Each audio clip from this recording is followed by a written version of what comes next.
भाइयों बहनों नमस्कार। All India anganwadi news channel में आपका स्वागत है। चैनल से जुड़ने के लिए नीचे दिख रहे रेड कलर के सब्सक्राइब बटन पर आपको सबसे पहले क्लिक करना है। फिर साइड में एक नोटिफिकेशन बेल यानी घंटी बन के आएगी, उस पर जब आप दबाएंगे तो 3 घंटी आपको दिखेंगी, जिनमें सबसे ऊपर ऑल वाली घंटी आप लोगों को दबा लेनी है।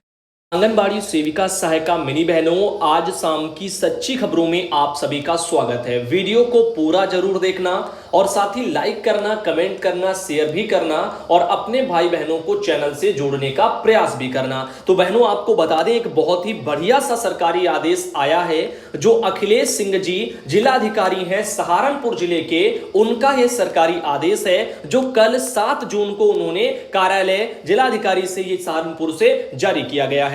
इस जारी आदेश में उन्होंने कहा कि जनपद में वर्तमान में प्राथमिक विद्यालय में ग्रीष्म अवकाश घोषित किया जा चुका है, जबकि आंगनबाड़ी केंद्रों का जो संचालन है वो प्रातः 8 बजे से 12 बजे तक किया जा रहा है और आंगनबाड़ी केंद्रों में 3 से 6 वर्ष के बच्चे अभी आंगनबाड़ी केंद्रों में आ रहे हैं। तो जनपद सहारनपुर में भीषण गर्मी और लू की स्थिति को देखते हुए आंगनबाड़ी केंद्रों में आने वाले 3 से 6 वर्ष के जो छोटे बच्चे हैं, इनके स्वास्थ्य को ध्यान में रखते हुए आंगनबाड़ी केंद्रों में दिनांक 8 जून 2022 से यानी कि आज से और 30 जून तक बच्चों के लिए अवकाश घोषित किया जाता है। इस अवधि में आंगनबाड़ी कार्यकर्ती और सहायिका बहनों के द्वारा आंगनबाड़ी केंद्र निर्धारित समय से खोले जाएं तथा शाला पूर्व शिक्षा के अतिरिक्त अन्य सभी सेवाएं लाभार्थियों को उपलब्ध भी कराई जाएं तथा अभिलेखीकरण तथा आंगनबाड़ी केंद्रों के अन्य जो भी कार्य हैं उनका संपादन भी किया जाए। तो अखिलेश सिंह जी जिलाधिकारी सहारनपुर के, उनके स्तर से आंगनबाड़ी केंद्रों को 30 जून तक बंद करने का गर्मियों में छुट्टी का आदेश आ चुका है। बाकी आंगनबाड़ी बहनें अपना जो कार्य करती हैं वो वैसे ही वहां पर करती रहेंगी। इधर बात करते हैं, यहां पर आप देख सकते हो कि ये हमारे पास अरविंद मिश्रा जी हैं बलरामपुर से। उन्होंने एक ये लेटर भेजा है जो बलरामपुर में जिला कार्यक्रम अधिकारी महोदय का यानी निहारिका विश्वकर्मा जी हैं जिला कार्यक्रम अधिकारी, इनके द्वारा जारी 7 जून का कल का एक सरकारी आदेश उन्होंने भेजा है। इस आदेश में लिखा है कि निदेशक बाल विकास सेवा पुष्टाहार उत्तर प्रदेश लखनऊ के पत्र संख्या 1 जून के द्वारा अवगत कराया गया है कि आंगनबाड़ी जियो टैगिंग संबंधी जो कार्य हैं वो 1 माह से पूर्ण करने की अपेक्षा की गई थी। विषय की समीक्षा टीएसयू के तकनीकी अधिकारियों के द्वारा 18 मई और मुख्यालय पर 31 मई को की गई है। जनपद की प्रगति संतोषजनक नहीं पाई गई है। जनपद में रैंकिंग 15 नंबर पर थी किंतु वर्तमान में 20 नंबर पर अब प्रदर्शित हो रही है। जियो टैगिंग एवं मैपिंग कार्य की जो समीक्षा है प्राथमिकता के आधार पर शासन स्तर पर किया जाता है। तो यहां पर जियो टैगिंग और मैपिंग वाला जो सिस्टम है आंगनबाड़ी केंद्रों का, उसके बारे में यह बात हो रही है और इसकी जो प्रगति है बलरामपुर की उसका जिक्र है। और भैया इस काम को भी अपने वहां पर ठीक तरीके से करना, ऊपर से ऐसा एक ऑर्डर आ गया है। तो पिछला वाला जो आदेश था सहारनपुर का संगीता यादव बहन ने भेजा और ये वाला अरविंद मिश्रा भाई बलरामपुर से आते हैं उन्होंने भेजा। इधर गीता चतुर्वेदी बहन आती है कन्नौज से, उन्होंने एक ये जानकारी भेजी कि कोरोना में जो है निभाई है जिम्मेदारी, अब इनाम की बारी। आइए देखते हैं किसके इनाम की बातें हो रही हैं। और कन्नौज वगैरह में बहन है वहीं से कि उन्होंने खबर भेजी है। उनका कहना है कि यह खबर प्रकाशित हुई है कोरोना काल और कोरोना नियंत्रण में बेहतरीन भूमिका निभाने वाली आशा और आशा संगिनी, इनके लिए सरकार ने तिजोरी खोल दी है। देखिए किस तरीके से आर्टिकल अखबारों में छापे जाते हैं, इससे अंदाजा आप लगा सकते हो इसका लेवल क्या होगा।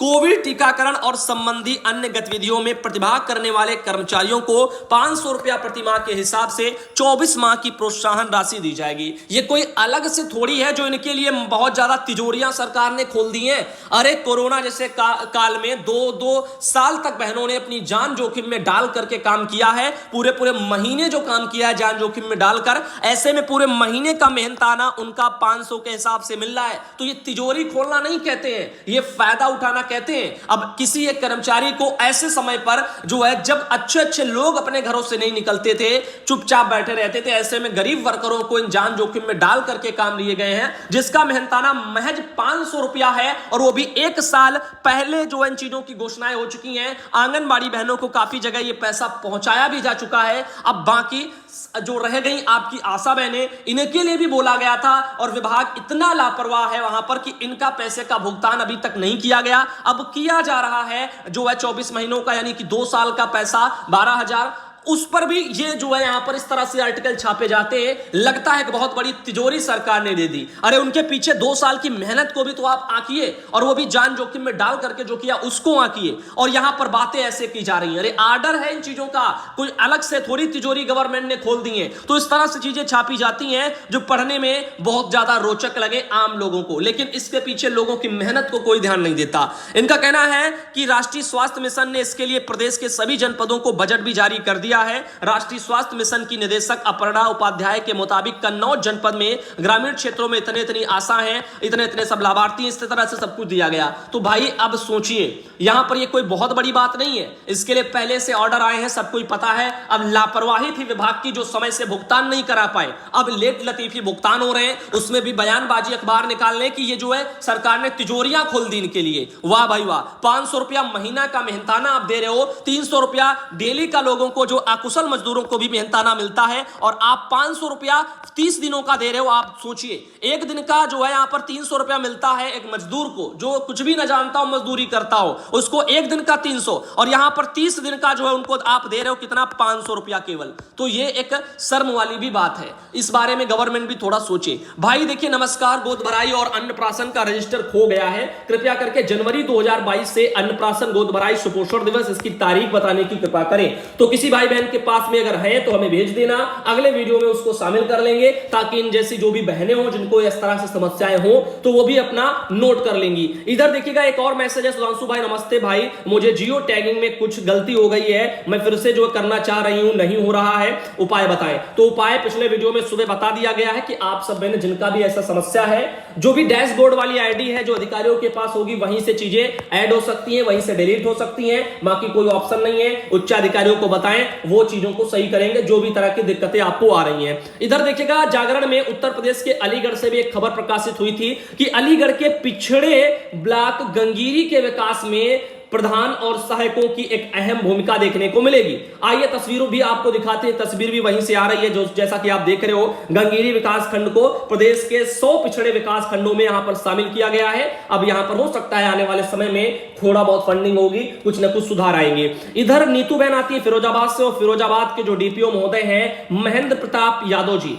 इनका एक लेटर जारी है 2 जून को, और इस लेटर में उन्होंने कहा कि सीआरएस पोर्टल द्वारा जारी जो जन्म मृत्यु प्रमाण पत्र हैं वही स्वीकार किए जाएंगे, लागू किए जाएंगे। तो भैया पहले भी कई वीडियो में आप सबको बता चुका। तो इस आदेश में कहा जा रहा है कि उत्तर प्रदेश राज्य की अधिसूचना संख्या दी है 31/1/17 के द्वारा आंगनबाड़ी कार्यकर्तियों को नोटिफायर के रूप में नामित किया गया है, और नोटिफायर के रूप में नामित आंगनबाड़ी कार्यकर्तियों का दायित्व है कि संबंधित रजिस्ट्रार को निर्धारित फॉर्म पर नियत समय काल में प्रत्येक जन्म मृत्यु जिसकी उसके परिचर्चा वगैरह की गई हो उसमें वह उपस्थित था और उस रजिस्ट्रार के अधिकार क्षेत्र में घटित हुई हो उसको अधिसूचित करेगा। जन्म मृत्यु या मृत्यु जो है मृत जन्म की घटना को उसके घटित होने के 21 दिन के अंदर ही अधिसूचित करने का समय निर्धारित है। तो जो भी आपके वहां जन्म मृत्यु वाला सिस्टम है वो 21 दिन के अंदर उच्चाधिकारियों को सारी चीजें रिपोर्ट